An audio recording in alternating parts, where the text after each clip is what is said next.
In this video, we explore the disturbing story of Shelly Nance, a heartbreaking case of jealousy, manipulation, and ultimately murder. This is the deadly obsession behind the shocking killing of Shelly Nance. Born and raised in the small town of Italy, Texas, Samantha Shelly Nance was known for her artistic talent and her warm, magnetic personality. From an early age, Shelly stood out. While other children played outside, she often sat quietly with a sketchbook, filling its pages with detailed drawings born from a vivid imagination far beyond her years. Art wasn't just a hobby, it was her identity. Growing up in a tightly knit community, Shelly was surrounded by unwavering support. Her family recognized her talent early and encouraged her to pursue it wholeheartedly. She entered school art contests, participated in local exhibitions, and consistently impressed teachers with her dedication. Proud of her achievements, her parents pushed her to dream bigger, to imagine a future in the art world. By high school, Shelly's talent had fully blossomed. Teachers praised her discipline. Friends admired her creativity.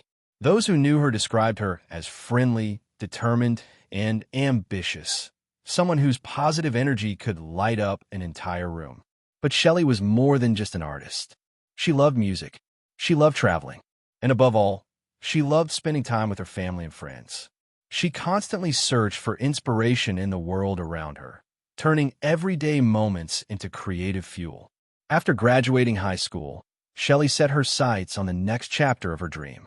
She was accepted into the Art Institute of Dallas, a major milestone that marked her transition from a quiet small town to the fast-paced energy of city life. The move to Dallas was both thrilling and intimidating, but Shelly embraced it. She quickly adapted, immersing herself in her studies and forming close friendships with classmates who shared her passion for art. At the Institute, she refined her skills in both computer design and traditional art, blending classic techniques with modern digital methods. Professors frequently commended her originality and relentless work ethic. Outside the classroom, Shelly explored Dallas' vibrant art scene, visiting galleries, studying exhibitions, and drawing inspiration from the city's culture. She shared an apartment with Ashley Vera, a fellow student and close friend. Living together strengthened their bond as they navigated the pressures of college life side by side.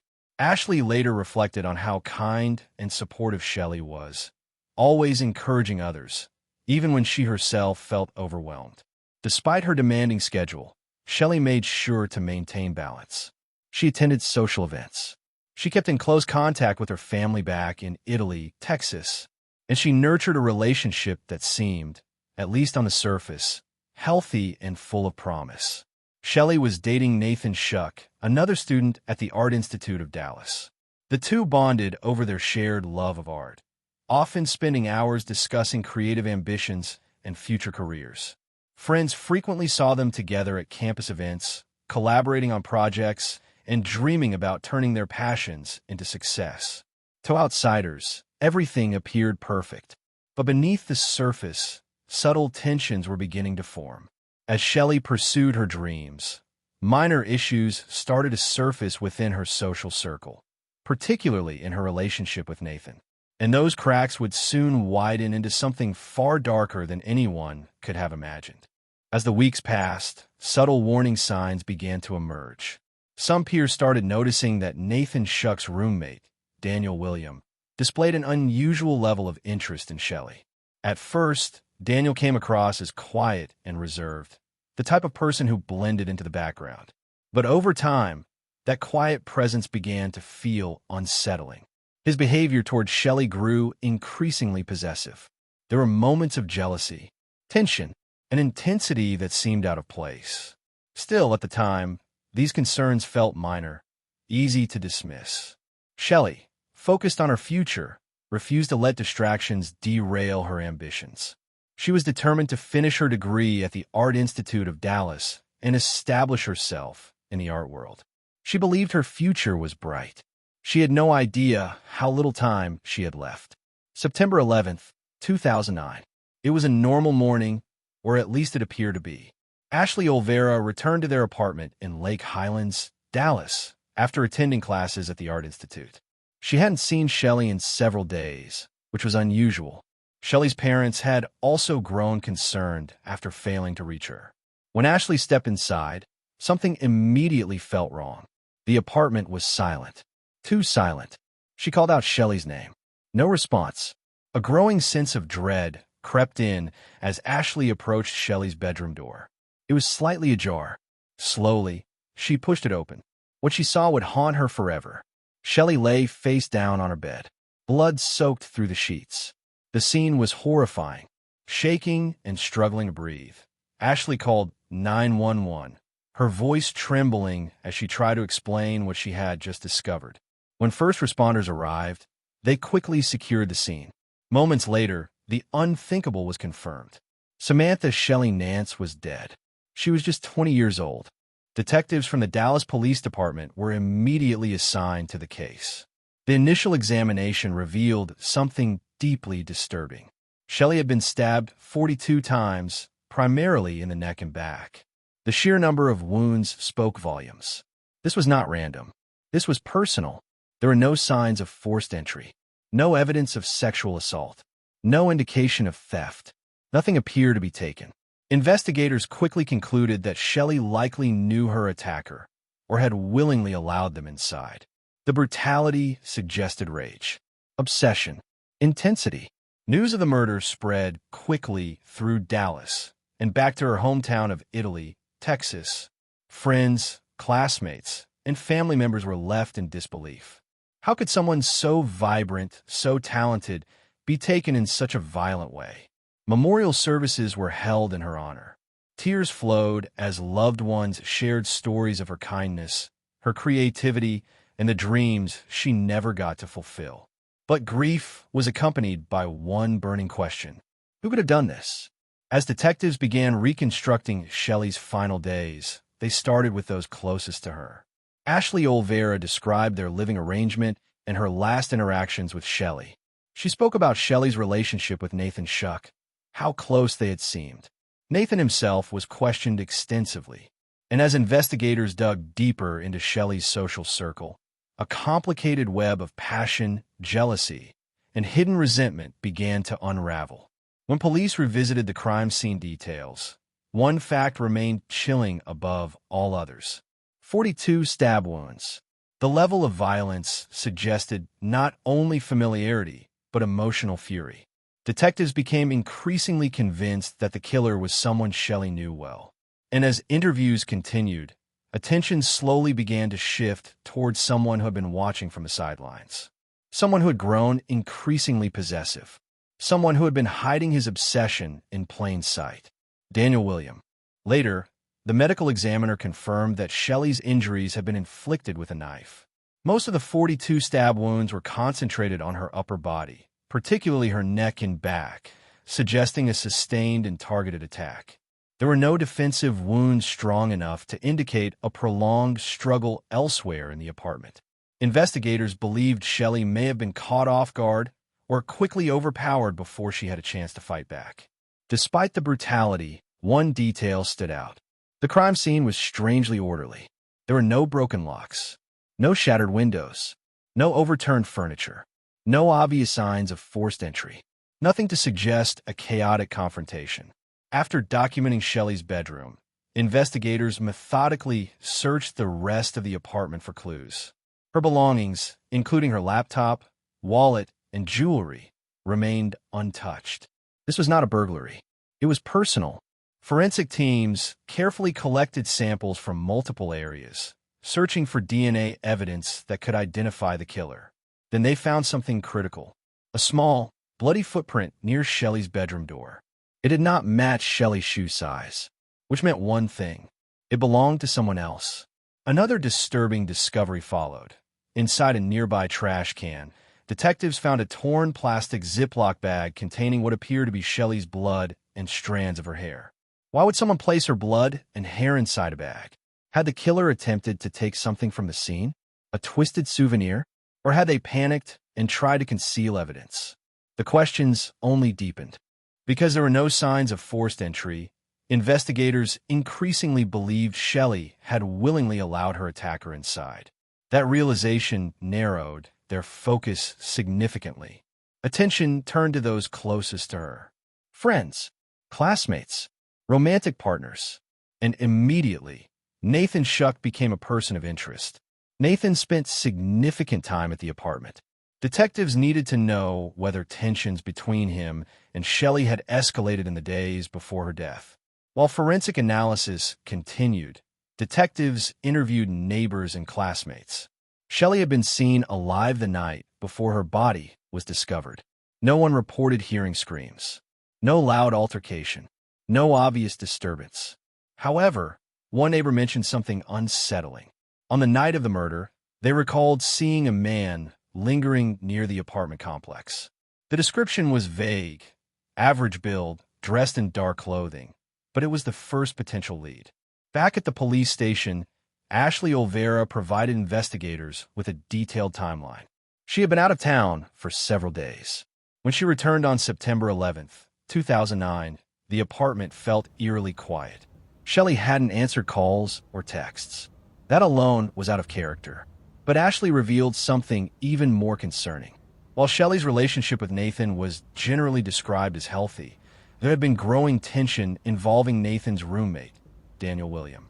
Daniel was quiet, reserved, observant, too observant. Friends had noticed that he often watched Shelly from a distance. There were subtle signs of jealousy, an intensity that made others uncomfortable. Ashley admitted that Shelly had confided in her more than once about feeling uneasy around Daniel. But Shelly had chosen not to confront the situation directly.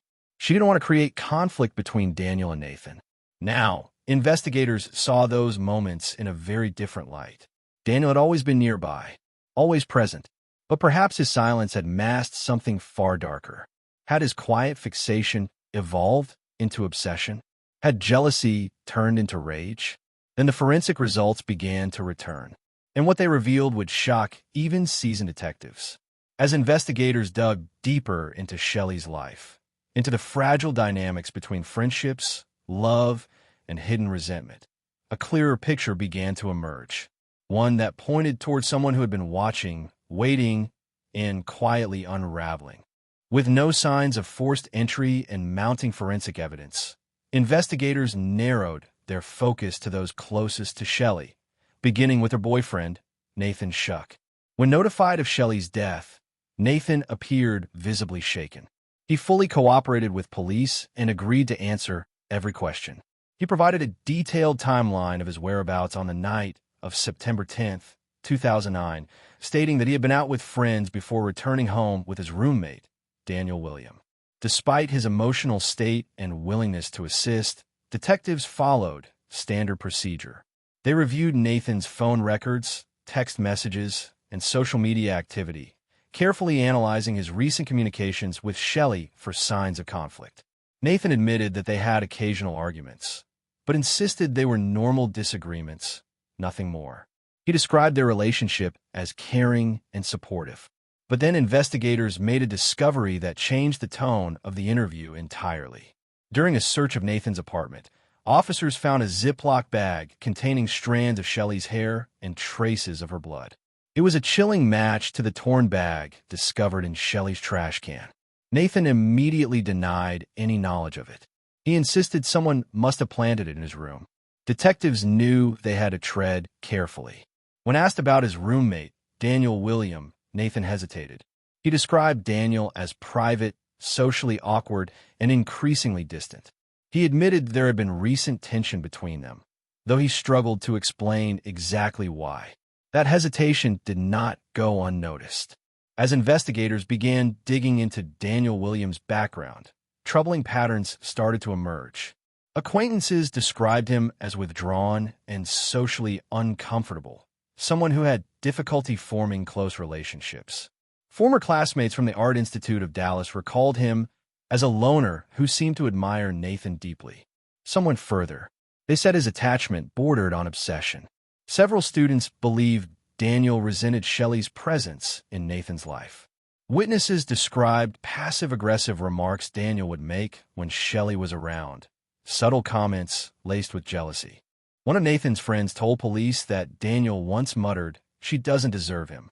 She's ruining everything." That statement alone shifted the direction of the investigation. Daniel's proximity to the crime scene and his apparent resentment towards Shelly made him a central focus. Detectives turned to surveillance footage from the apartment complex to establish a clearer timeline. There were no cameras directly outside Shelly's unit. However, nearby security cameras captured something significant. Late on the night of September 10th, Daniel William was seen entering the building alone. He appeared tense, and he was carrying a small bag. Footage later showed him leaving early the next morning. This time, he was no longer carrying the bag. The timing of his movements aligned disturbingly well with the estimated window of Shelly's murder. Suspicion intensified. Police obtained a warrant to search Daniel's bedroom. What they found was deeply unsettling. Printed photographs of Shelly, some appearing to have been taken without her knowledge. A journal filled with obsessive entries, detailing his thoughts about her. Lines such as, "She's always in the way. Nathan will see the truth soon." The entries reflected jealousy, fixation, anger. When confronted, Daniel denied everything. He claimed the photographs had been fabricated. He insisted he had been home the entire night. But his alibi began to crumble almost immediately. Investigators uncovered Walmart receipts dated the night of September 10th, 2009.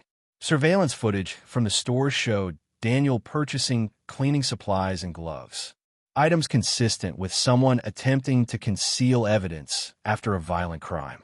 With each new discovery, the case tightened around him. The footprint, the bag containing blood and hair, the surveillance footage, the obsessive journal, the Walmart purchases. Detectives believed they were closing in. And for the first time since Shelly's body was discovered, it appeared they were finally nearing the truth behind who had brutally taken the life of 20-year-old Samantha, Shelly Nance. The once quiet and withdrawn roommate was no longer fading into the background. Daniel William was now at the center of a rapidly intensifying investigation. What initially appeared to be awkwardness was beginning to look like something far more disturbing. Detectives uncovered a pattern, one driven by fixation. Daniel's attachment to Nathan Shuck had grown increasingly possessive over time. Friends described how protective he was of their friendship, how visibly uncomfortable he became whenever Shelly was present, how his demeanor would shift the moment her name entered a conversation. Nathan's coworkers confirmed it. Daniel frequently referred to Shelly as a distraction. He blamed her for holding Nathan back. He implied she was ruining things. At first, those comments seemed petty. Now, they felt dangerous. As investigators continued interviewing people in Daniel's circle, more unsettling statements surfaced. Former friends recalled how irritated he became whenever Nathan mentioned plans involving Shelly. One acquaintance remembered Daniel saying, "If she weren't around, things would be so much better." At the time, it sounded like jealousy. After September 11, 2009, it sounded like motive. When detectives executed a full search warrant on Daniel's bedroom, the case took a decisive turn. Inside, they found more printed photographs of Shelly and a journal. Its pages revealed a mind spiraling. One entry read, "Nathan would see the truth if she were gone." Another, "I know what I have to do now. He'll thank me one day." These weren't passing thoughts.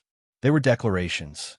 Investigators believed they were looking at the internal narrative of a man who saw Shelly not as a person, but as an obstacle, someone standing in the way of the connection he believed he deserved. The timeline from the night of September 10th, 2009, became even more damning.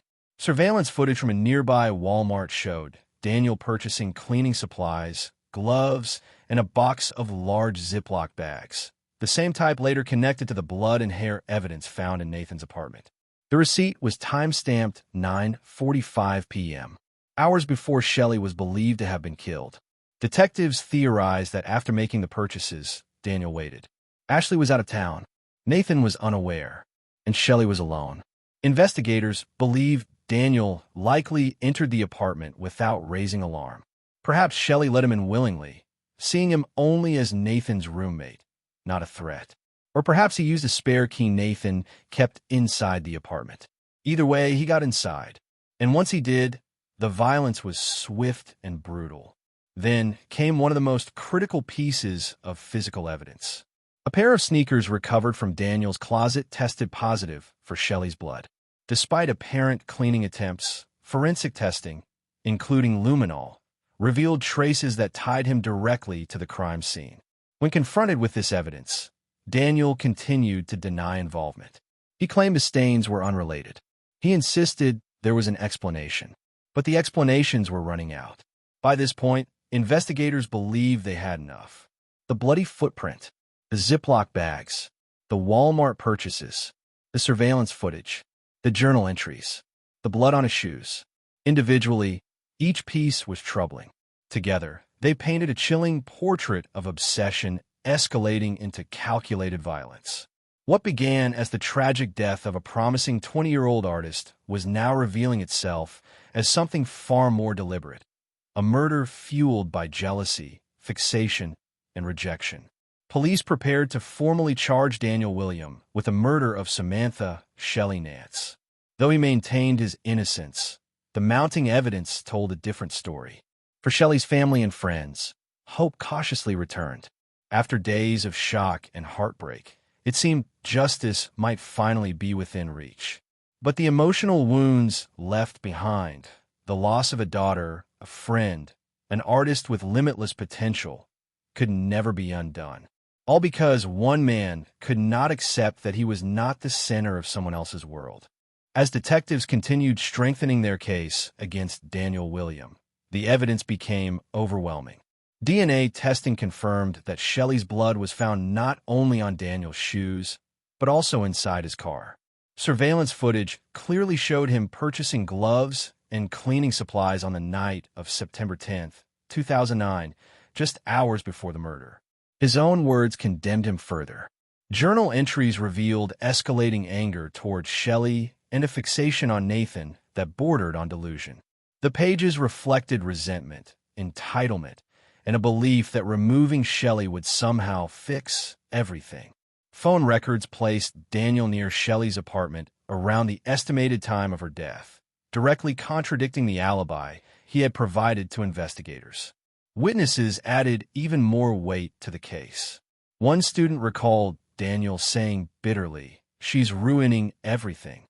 What once sounded like jealousy now sounded like intent. On November 15, 2009, Daniel William was formally arrested and charged with first-degree murder. Nearly a year later, in late 2010, the trial began, drawing significant media attention across Dallas and beyond. The courtroom became the setting for a chilling reconstruction of obsession turned deadly.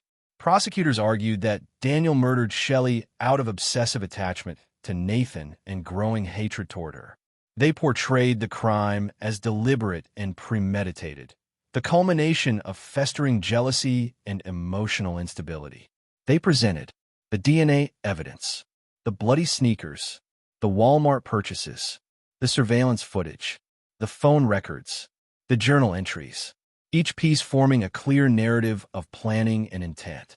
Nathan Shuck took the stand and testified that Daniel's behavior toward Shelly had grown increasingly possessive and aggressive in the weeks leading up to her death. The defense attempted to cast doubt. They argued that Daniel may have acted strangely, but claimed the evidence was circumstantial. They insisted there was no direct eyewitness tying him to the act itself. But the pattern was difficult to ignore. Then came one of the most emotional moments of the trial. Shelly's mother addressed the court, describing the unimaginable pain of losing her 20-year-old daughter, a young woman full of promise, creativity, and life. Her words filled the courtroom with grief that no verdict could ever erase. After weeks of testimony and deliberation, the jury reached its decision. Daniel William was found guilty of first-degree murder. The judge cited the brutality of the crime and its clear premeditation before handing down the sentence. Life in prison without the possibility of parole. For Shelly's family, the verdict brought a measure of justice, but did not bring her back. The grief remained, heavy and permanent. Friends and classmates honored Shelly's memory through art shows and heartfelt tributes. The Art Institute of Dallas established the Shelly Nance Memorial Scholarship, helping young artists pursue the dreams Shelly never had the chance to fulfill. In her hometown of Italy, Texas, annual art events were held in her name. Her parents became advocates against violence, channeling their heartbreak into purpose. Through these efforts, Shelly's legacy endured. Her story, one of talent, ambition, and kindness, now carries a darker lesson. A haunting reminder of how unchecked obsession, left to grow in silence, can escalate into irreversible tragedy. Shelly Nance was 20 years old, an artist, a daughter, a friend, and her life was taken because someone could not accept rejection. If you enjoyed watching and learning from Shelly Nance's story, leave a like, subscribe, and hit the bell notification so you don't miss any of our uploaded videos just like this.